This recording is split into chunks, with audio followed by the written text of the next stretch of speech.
What's going on YouTube? My name is FG3000. I'm back in the place to be and welcome back to Overhit.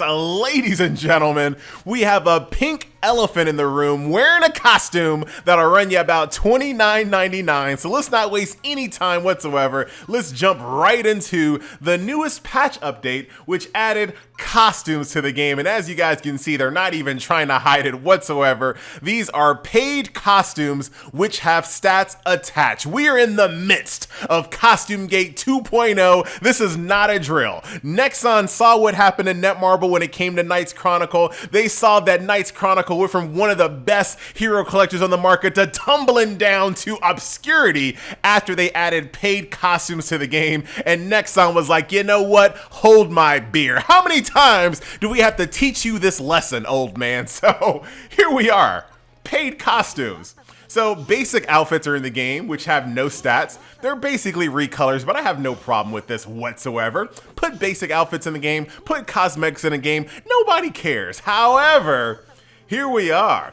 If you get this costume, which is only available via cash purchase, you can't save up your diamonds, you can't save up your little rainbow crystals, you can't do any of that. You have to pay $29.99 in order to get this costume. If you do so, you're gonna have increased attack, defense, and HP. All of the outfits that have been added to the game have the same exact effect. As you guys can see, attack, defense, HP, $29.99. All of these are $29.99. They all provide stats.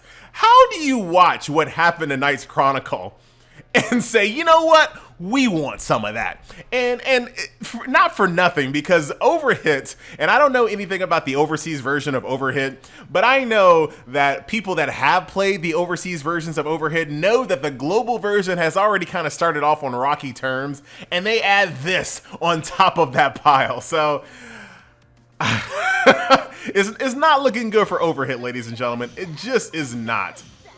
And let me kind of explain why this is a deal, because some people are like, why is it that big of a deal, FG? Let me kind of explain kind of the same thing I explained last time around. And while we're talking about that, let's just go ahead and open up some gachas while we're here, ladies and gentlemen. We do have the female version of Sun Wukong. I do love a very well done gender bend of popular characters. I don't know where I want to go though. I'm probably gonna go for that one. Let's just go ahead and open this up. I just need some background animations going on. So, why is this a big deal? Now, everyone knows that these games are pay to win, right? That's not a secret to anyone. We all know that these games are pay to win. If you spend a lot of money, you're gonna be more powerful. Like that's just a thing. We know, we get it. However, the reason why this all sticks together, the reason why there is tape that holds this whole operation together, is the fact that free-to-play players still have the ability, through some really good RNG, some really good luck, some progression, a little bit of determination, they can, at the end of the day, get the same exact characters as someone else that spent $50 or $100. They can still do it. It's a little bit harder, but it's still possible. And at the end of the day, let's just say a free-to-play player grinded one character and a pay-to-play player grinded that same character. At the very end of the finish line, both of those players would have the same amount of strength in that character, right? So that is the glue that holds this whole operation together, that free-to-play players, even though they know that they can't really compete with pay-to-play players, they know that they can still unlock everything that's available to all players on the server. That's the glue that holds it together. I have to go back to its screen so I can really kind of drive this point home. All right, let's jump back over here to packs, because this is very important. As a free-to-play player, all of this stuff that you see here, Rainbow Catalyst, Soul Stones, being able to get SSR characters, being able to get gems, being able to get Sun Wukong, being able to get assault tickets for SRs, being able to get weapon boxes, being able to get all of this stuff is available to free-to-play players and pay-to-play players. But like I said, there is no secret here. Everyone knows that pay-to-play players can get more of this, but free-to-play players can still participate in the economy of these items until you get here. Then all of a sudden, the game is like, no. You can't have this. You can't save for it. No matter what, this is a power level that you will never be able to achieve as a free-to-play player ever, period. You can't do it. And that's just where it goes too far, right? We are okay with a little degree of pay to win. We are, right? That's the reason why we play games like this, right? We all know that all of these 1 million, 2 million, 3 million packs, we all know that if you buy these, you're going to be more powerful. But at least at the end of the day, if you play long enough, if you participate in the events, you can also get the same things. Every pack that I just showed you is available to everyone. But these are not. And their powers, if they were just cosmetic only, we would be okay, right? If you want to look like a hot nurse, where's the hot nurse at? If you want to look like a hot nurse, ladies and gentlemen, the nurse of love, and it's just cosmetic and you want to pay 30 bucks for it, good on you. Thanks for keeping the service going. Thanks for keeping the game alive. But as soon as you add stats, you basically smack the face of your free-to-play players and you're like, no. You will never have this. If you have Trigger Happy Esta powered up, fully geared out, fully limit broken, all the way up to the max, just like a pay-to-play player, that pay-to-play player will still be more powerful than you at the end of the day. Thank you for playing our game. Get out. It's a bold strategy, Cotton. I don't know if it's gonna work out for for Nexon here, because I know people were already a little precautious going into this when they saw Nexon was responsible for this game. I know people were already kind of like, I ain't playing a Nexon game. Hey, journalist Francesca is here. Welcome, welcome. So Nexon's already kind of on bad terms. So I just don't know if they're going to be able to survive this one. We'll see. I'm going to give this game the same courtesy that I gave Knight's Chronicle. I'm gonna wait until the next. Hey! Don't be trying to tease me and don't be trying to bribe me here, Nexon. I see ya. I'm gonna give this game the same courtesy that I gave Netmarble when it came to Knight's Chronicle. I'm gonna wait until the next major patch update. I'm gonna see if they're gonna address it. If they do not address if they don't address it, I'm out. I'm out. Just like on Knight's Chronicle, I'm out. Simple as that. Not that I really matter, but yeah. So Knights or Overhit. I'm confusing the two games now. Overhit officially on the chopping block for me, ladies and gentlemen. We'll see what happens, but not looking good because I know that they haven't really addressed any of the differences between like global and other regions of the game. They've completely ignored the differences between those two titles. Even now, female Sun Wukong, her weapon is more expensive. It used to only require you to do 20 multi-pulls, now it requires you to do 50. There's just all kinds of stuff. And thank you, you're gonna give me Jack? Really? That's just messed up. So already on very shaky ground, Overhit. And I've been looking at the highest grossing RPG charts because I love to look to see how games are doing on that. And to be honest, considering how expensive all these packs are, Overhit's not doing really great. It's like in the low 30s.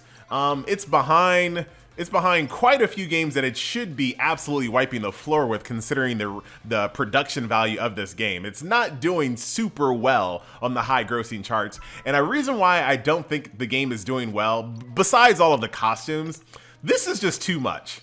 This is too much.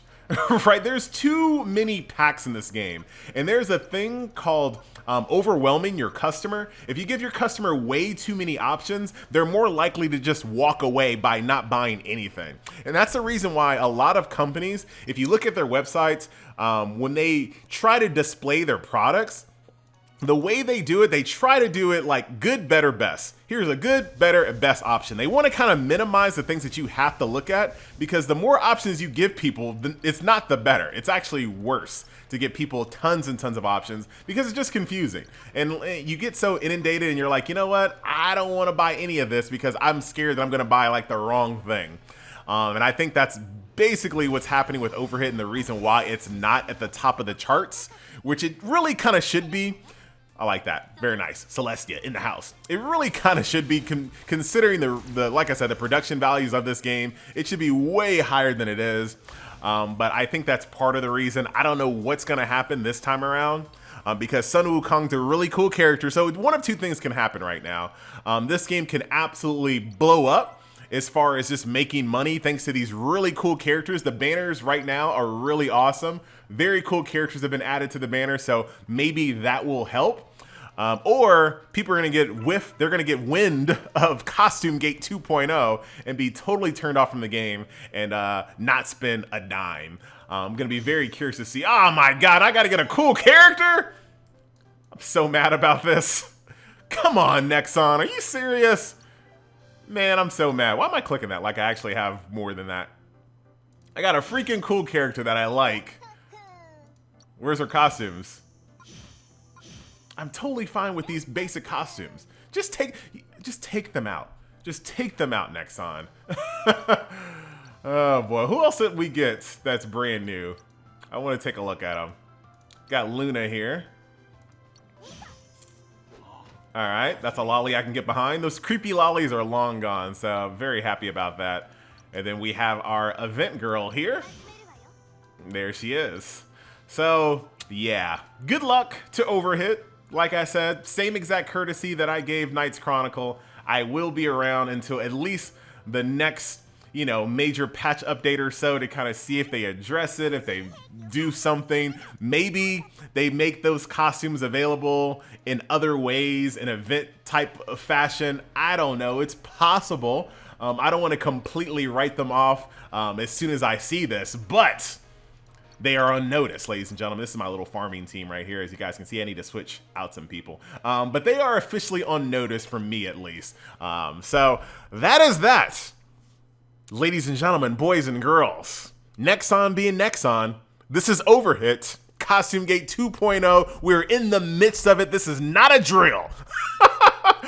All right, guys, I'm out, and I will see you guys next video. Go ahead and keep playing the game, though. Like, in my opinion, I would still play the game until the next update. I would give them at least the benefit of the doubt. But after that, I got tons of other games to play. I forget that the sound turns off.